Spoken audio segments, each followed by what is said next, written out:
কুকুরের কামড়ের ঊর্ধ্বগতি এবং জলাতঙ্কের প্রাদুর্ভাব বাড়ায় দিল্লি থেকে কুকুর সরানোর কঠোর নির্দেশনা দিয়েছে ভারতের সুপ্রিম কোর্ট।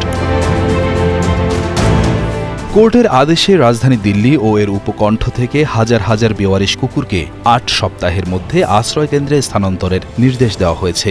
সম্প্রতি কুকুরের কামড়ে আক্রান্তের সংখ্যা আশঙ্কাজনক হারে বেড়ে যাওয়ায় জননিরাপত্তার স্বার্থে এই পদক্ষেপ নেওয়া হয়েছে। বিশেষ করে শিশু ও প্রবীণদের ওপর বেওয়ারিশ কুকুরদের হামলার ঘটনা নিয়মিত সংবাদ শিরোনাম হচ্ছে।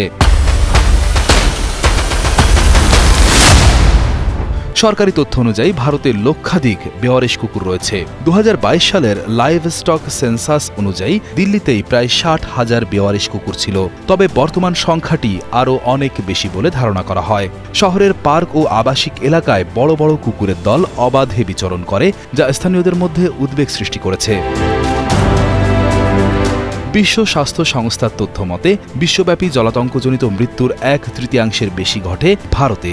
জীবাণুমুক্তকরণ কর্মসূচির অভাব এবং কুকুর নিধনে আইনি বাধার কারণে এই সমস্যা আরও প্রকট হয়েছে। গত ১১ আগস্ট সোমবার আদালত নগর কর্তৃপক্ষকে ৮ সপ্তাহের মধ্যে পর্যাপ্ত আশ্রয়কেন্দ্র স্থাপন এবং প্রতিদিন আটককৃত কুকুরের সঠিক হিসাব রাখার নির্দেশ দিয়েছেন। আদেশে স্পষ্টভাবে বলা হয়েছে, একটিও বেওয়ারিশ কুকুর যেন পুনরায় রাস্তায় ছাড়া না হয়, অন্যথায় এই পুরো উদ্যোগটি ব্যর্থ হবে। প্রায় ৩ কোটি জনসংখ্যার দিল্লি ও এর উপশহরগুলোতে এই নির্দেশ কার্যকর হবে। সুপ্রিম কোর্ট আরও হুঁশিয়ারি দিয়েছেন, কুকুর অপসারণে কোনো প্রাণী অধিকার কর্মী বাধা দিলে তাদের বিরুদ্ধে কঠোর ব্যবস্থা নেওয়া হবে। একই সাথে কুকুরের কামড়ের অভিযোগ জানানোর জন্য একটি ২৪ ঘণ্টার হেল্পলাইন চালু এবং জলাতঙ্ক প্রতিরোধক টিকা কোথায় পাওয়া যাবে সেই তথ্য জনসাধারণের কাছে প্রকাশের নির্দেশও দেওয়া হয়েছে।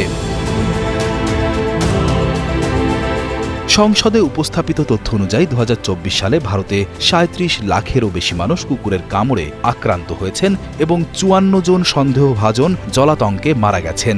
এই পরিসংখ্যান জননিরাপত্তার বিষয়টি আরও জোরালো করেছে এবং সুপ্রিম কোর্টের এই আদেশকে অত্যন্ত সময় উপযোগী বলে মনে করছেন বিশ্লেষকরা।